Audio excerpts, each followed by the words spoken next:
then you will cry out to God and God will not answer you. Now that seems pretty harsh, but we see it happen right here. Saul has no one and nothing to give him any word from God. By dreams, and this is one way God communicates, nothing. By the Urim, which it seems to be, that's the that are cast, nothing. No answer from God and no prophets.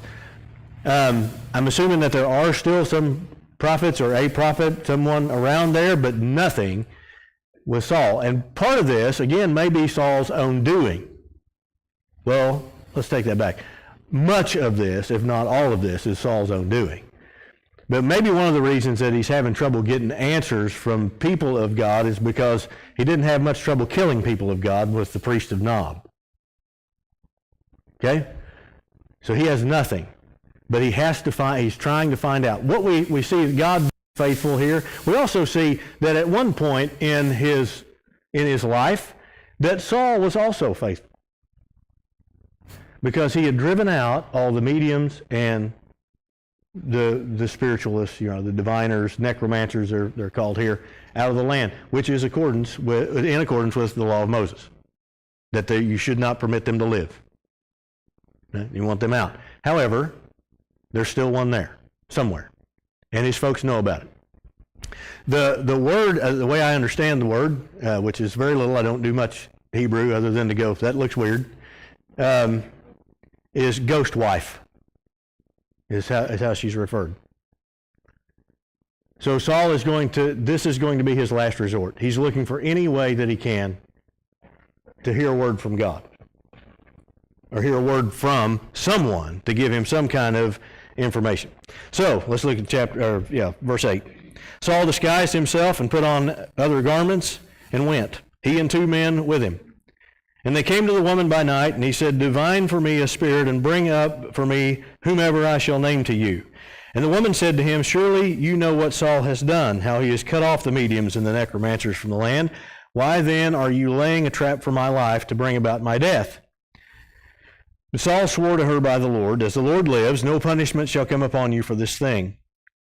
When the woman said, whom shall I bring up for you? He said, bring up Samuel for me. When the woman saw Samuel, she cried out with a loud voice, and the woman said to Saul, why have you deceived me? You are Saul.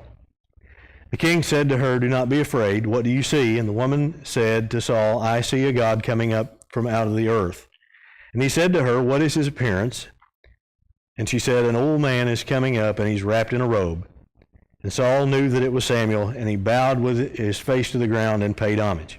Okay. Couple of things. Saul disguises himself and he goes by night. There's a couple of reasons for that. One is that he's doing what's not supposed to be done, right, by going and visiting a medium. The other one is that it's also quite possible that where this lady is behind the lines of the Philistine army.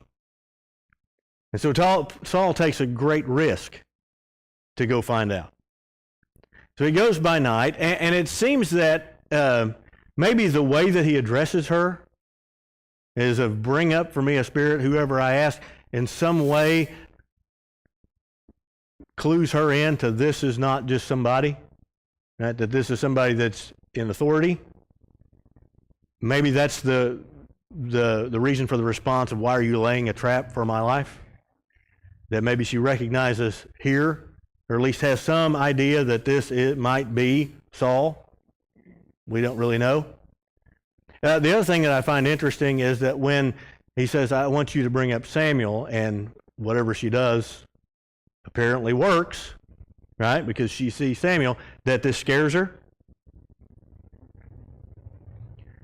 Could it be that this is the first time she's actually really done this? That the other times have been, what we think of in our current culture, it's kind of a scam. But whenever she actually sees something happen, and she sees that this kind of freaks her out a little bit, which, come on, who wouldn't? There's a lot in this that I don't understand, okay? I don't mind telling you. How does this happen? When Samuel speaks in just a minute, he says, why have you disturbed me? Where's Samuel? The Israelite, the Hebrew idea of the dead is that they are in a place called Sheol. It's dark, it's a place of rest, it's a place away from God. So where is he? And we're really not told. But I don't know if that's the point. When she says that it's an old man wearing a robe, I wonder, because it doesn't really look like Saul sees this. He's asking her what she sees. But somehow the robe gives this away.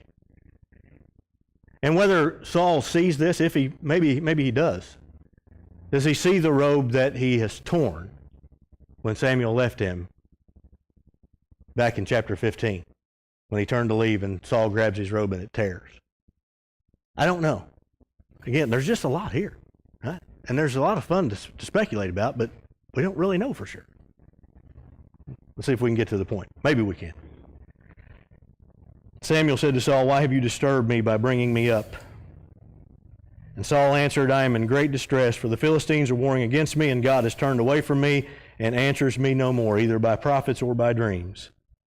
Therefore I have summoned you to tell me what I shall do. And Samuel said, why then do you ask me, since the Lord has turned from you and has become your enemy? The Lord has done to you as he spoke by me, for the Lord has torn the kingdom out of your hand and given it to your neighbor David, because you did not obey the voice of the Lord and did not carry out his fierce wrath against Amalek. Therefore the Lord has done this thing to you this day. Moreover, the Lord will give Israel also with you into the hands of the Philistines, and tomorrow you and your sons shall be with me. And the Lord will give the army of Israel also into the hands of the Philistines. I think maybe what we're seeing here is what we mentioned just a second ago, is that God is faithful. And normally we look at that and we think of that when we talk about God is faithful, we go, that's a good thing. And it is a good thing. We think about the promises that God has made to us. Right? God has made to his people down through the centuries, that I will be with you, that I will rescue you, that he forgives us of sin, those kinds of things. That's great. That's great stuff. But God is faithful, no matter which side of this we find ourselves. That God told Samuel, I like this. Should we turn that up a little bit? All right.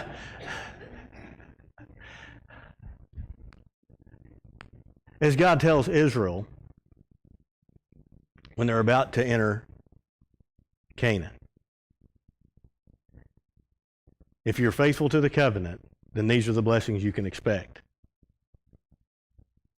If you're disobedient to the covenant, these are the curses you can expect, and God is faithful. When Israel doesn't live up to that, when Israel decides that other gods are the better way to go, they're kicked out of the land, just the way God told them they would be. As he told Israel and he told Saul, if you will obey me, I'll set up for you a dynasty. But if you turn and you decide to go the other way and you're not going to be faithful to the covenant, then you'll lose it. And it'll be given to somebody else. God will not be with you anymore. He will be with the new king. And God is faithful. And as hard as this may be for Saul to understand, that's not going to change. We see the extraordinary lengths to which he's gone to hear something from God. And since there's no prophet, no dreams come, this is the only resort, and the result is not anything new. This is still the way it is.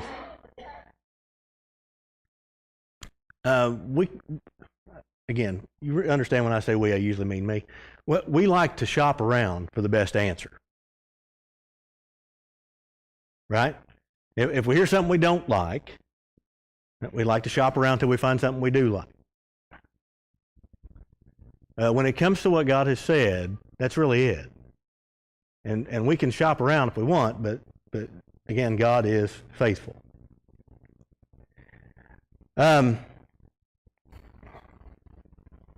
Saul is going to, this is going to really shake him, which, come on, who wouldn't be shaken? Not only has the kingdom been taken from you and given to somebody else, that tomorrow, Samuel says, you'll be where I am, wherever that is. But you'll be dead, and your son.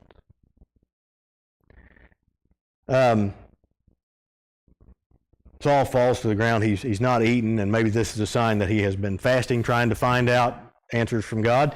But the medium feeds them, and he ends up leaving. There's a lot about Saul that's wrong.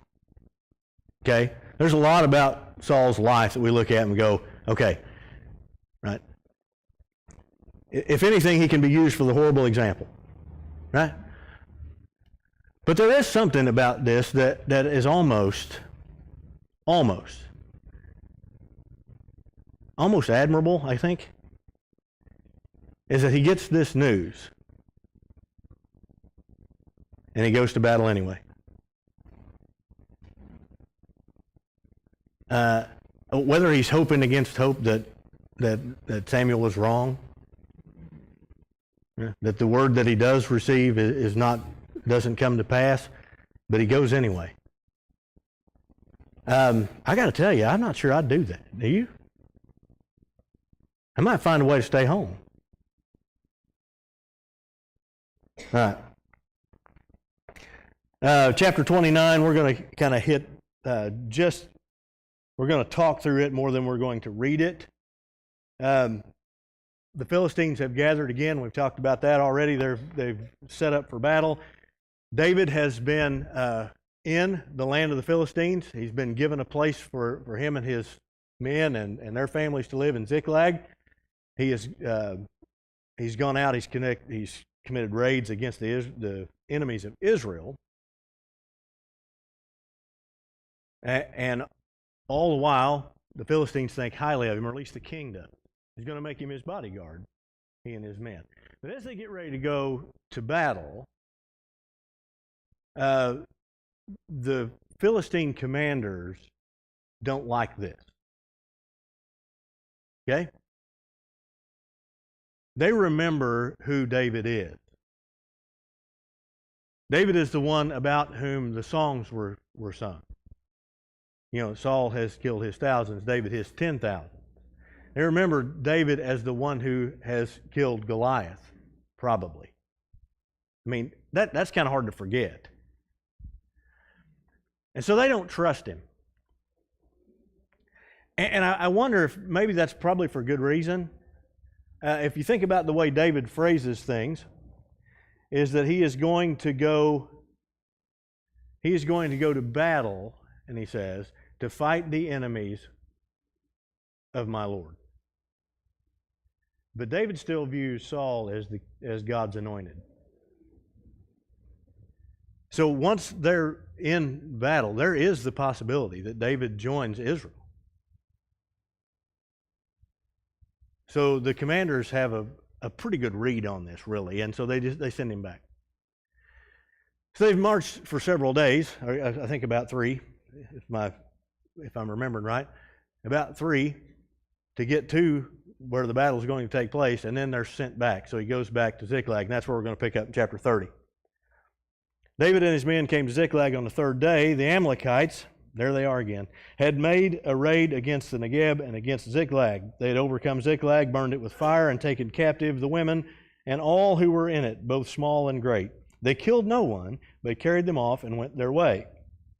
When David and his men came to the city, they found it burned with fire, their wives and sons and daughters taken captive.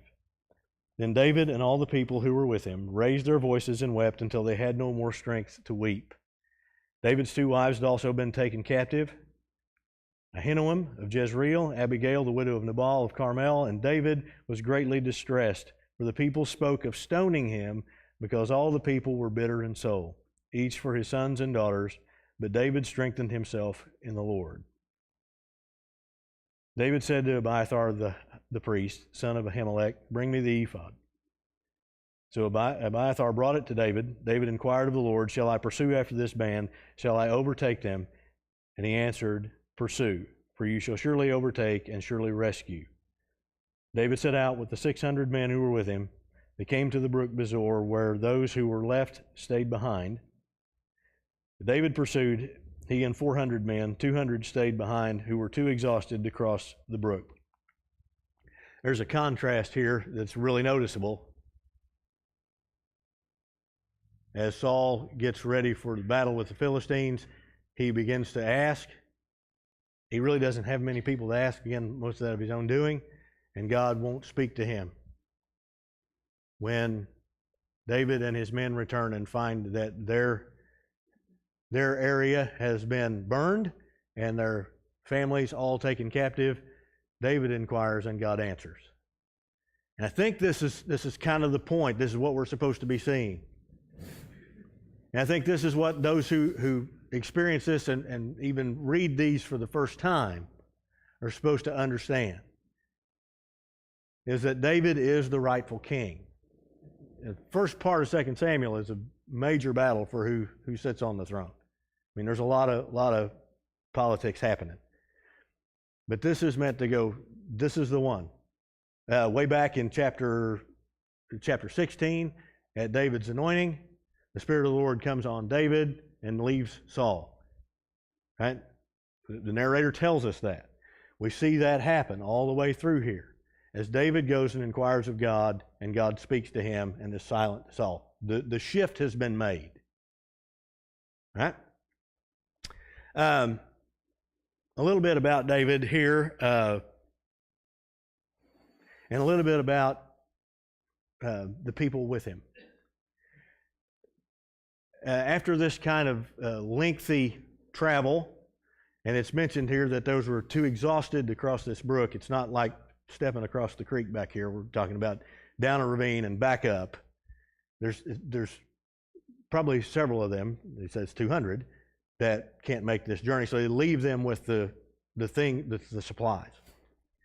But prior to that, these guys who are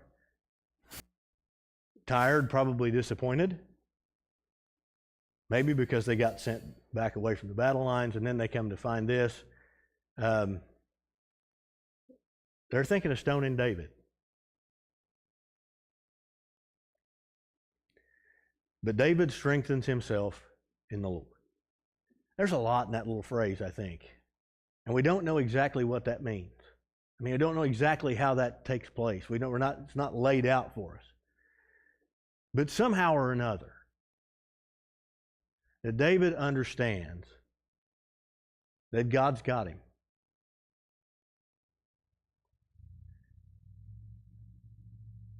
We're going to talk about this some. Some of you who were here for the early service heard this already. So, this old hat. So the rest of you, spoiler alert. Right? We'll talk about this some in the sermon. The understanding that God is with us is a place to gain strength, even when things are really bad. If the numbers are right, which usually these numbers are just kind of, 600, 400, I mean, is that exactly that or not? But let's just say it is. Let's say it's exactly 600.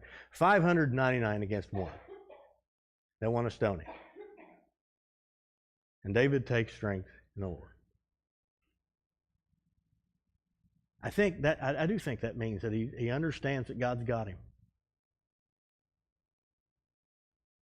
Enough so that he calls for the priest, the one that's been spared from Nob, and says, Bring me the ephod, and we're going to ask. And God says, go get him. David does. He and the 400 go. They meet an Egyptian slave. He's in the middle of just kind of left out there on his own. He had fallen sick. The Amalekites said, we're not going to worry about you. We're just going to move on.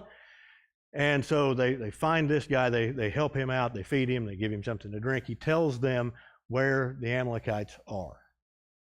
And David and his men go and they rescue the captives and they kill the Amalekites, all except for some who flee, it says flee riding camels. Again, there's a contrast of God coming to Saul and saying, through Samuel, and saying, I want you to go and I want you to destroy the Amalekites.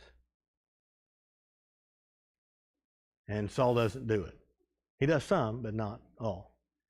And here, where God says, pursue them, overtake them, and you'll rescue them. And David goes and does it. And we kind of see that pattern develop through here. They come back, they have several things. They have of course, they have the captives with them. They also have other things that they have taken as part of the spoils of war. And as they begin to come back, the 400 who have gone with David say, well, this should be ours. And the 200 that stayed back there and rested, they shouldn't have any. And David says, no, that's not right.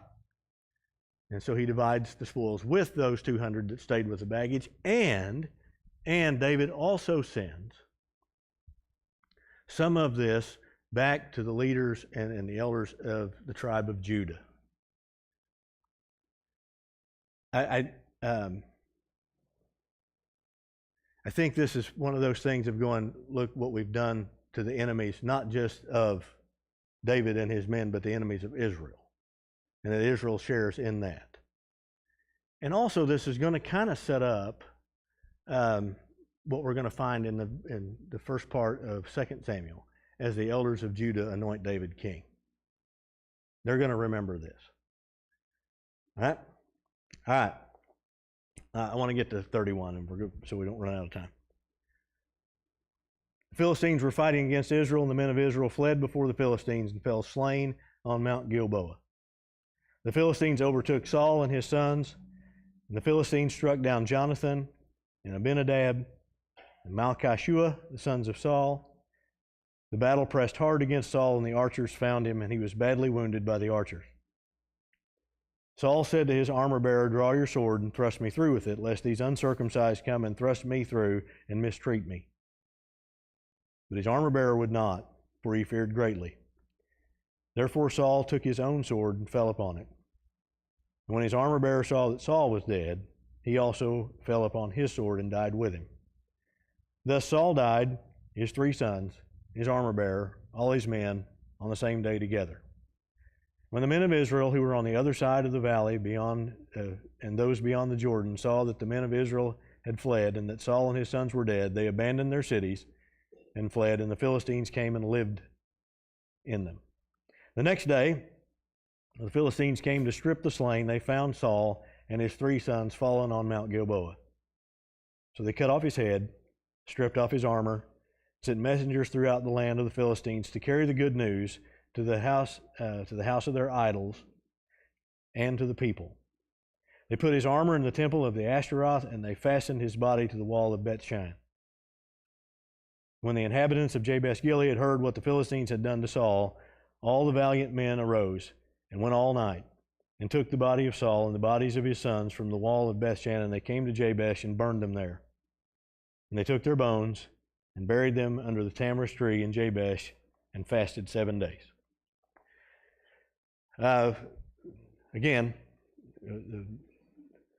we saw it coming. Samuel had told him, this will be it. The archers, as Saul is hit and wounded, wants to make sure he's dead before the Philistines get there. It's hard to know what he thought would happen. Maybe he remembered hearing the stories of Samson, humiliating the opposition's king is very big. Oftentimes it was, gouging out their eyes, those kinds of things, just to really humiliate them. His armor bearer won't do it. His armor bearer won't kill him. So Saul does it himself. And so the armor bearer does the same thing. When the Philistines come, they cut off Saul's head, and they take his armor and probably his head as well to the temples of their gods. We've mentioned this, we've talked about this before, and keep reminding ourselves of this. This is the view of the world of the ancient Near East, that if my nation defeats your nation, then my God is more powerful than yours. Okay? And to take the head or the armor, just like we saw it with the sword of Goliath, was taken to the priest at Nob. That's where David found it, and put there. We see this as they bring Saul's head and armor to the temple of their gods as a way of saying, "You did it." They take Saul's body and his sons, and they pin them to the wall. Again, humiliation of your foe is huge. This sends a big message. To the Israelites, this is a shameful, shameful thing. To be denied burial. We see it in throughout the Old Testament in various ways, that you will fall and the birds of the air will feed on your flesh. It's a huge thing. That the body's not taken care of, that it's just left there as if it's worthless.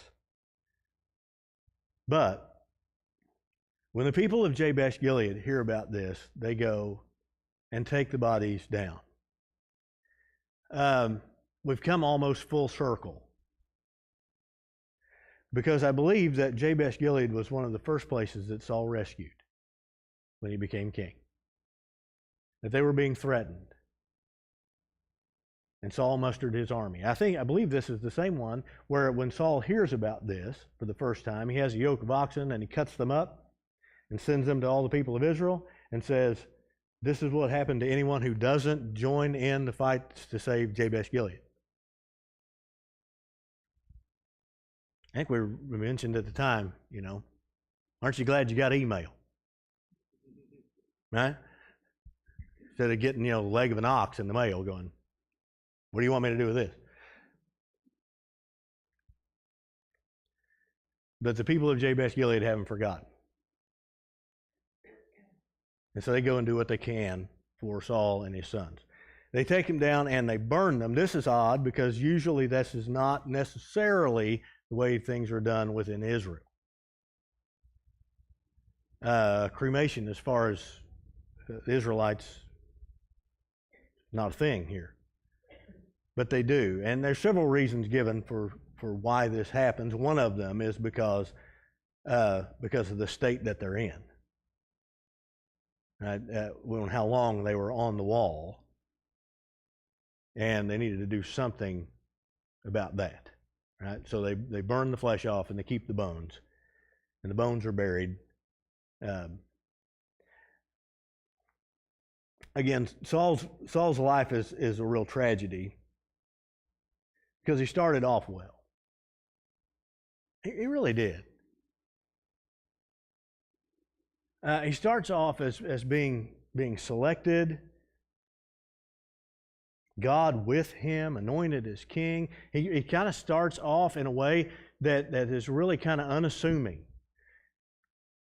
As they get ready to announce him as the king of Israel, we find Saul hiding, kind of shying away from that a little bit. As people have ridiculed him for going, "Is Saul really going to reign over us?" And after his first great victory, you have people going, "Where are those people? Because we need to take care of them. We'll kill those people that said, 'Why is Saul king over us?'" And he said, No, hold on. We're not going to do that.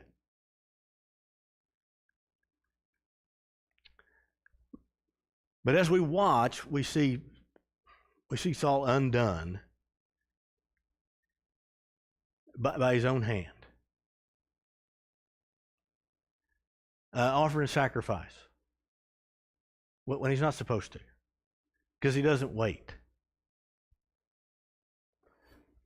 Making excuses for that.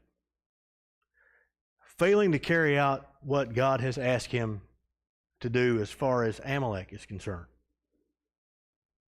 And the Amalekites, again, my favorite description of them is from Dale Manor, from Harding University, that they're the whack-a-mole of the Old Testament.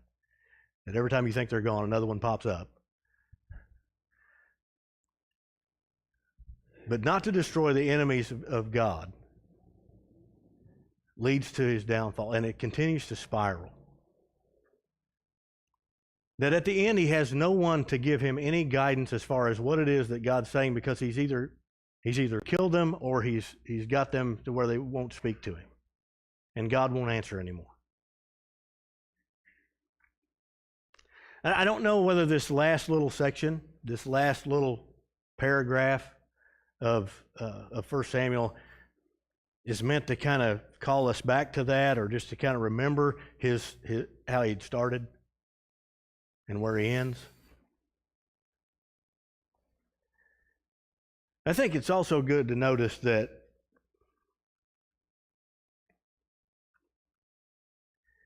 he's remembered.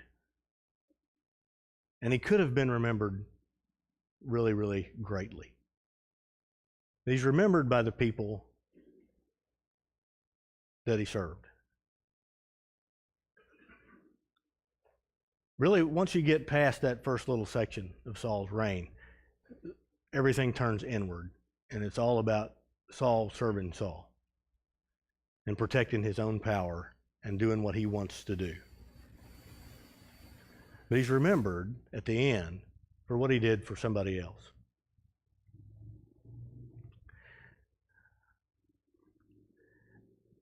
We may never be considered as great. I'll wait while you catch your breath. We may not have things named after us.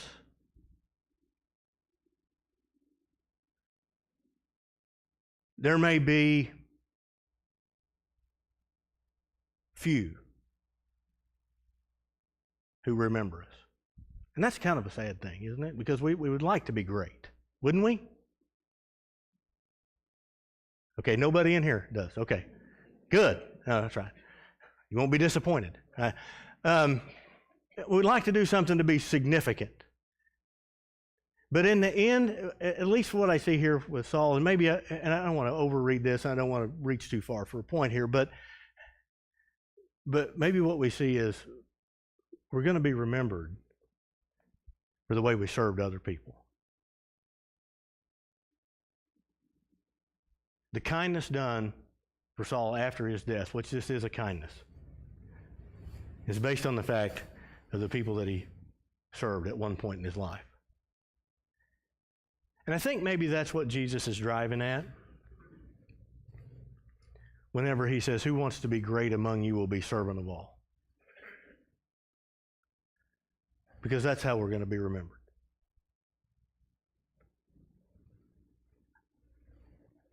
Don't get upset.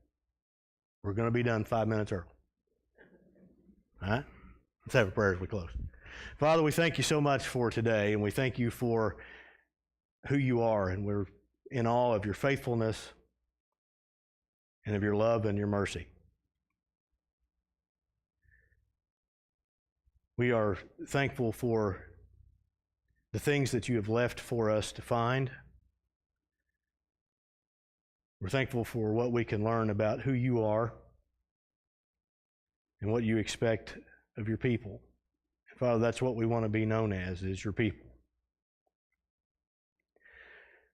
We're thankful for our time together. We love you so much. In Jesus' name, amen.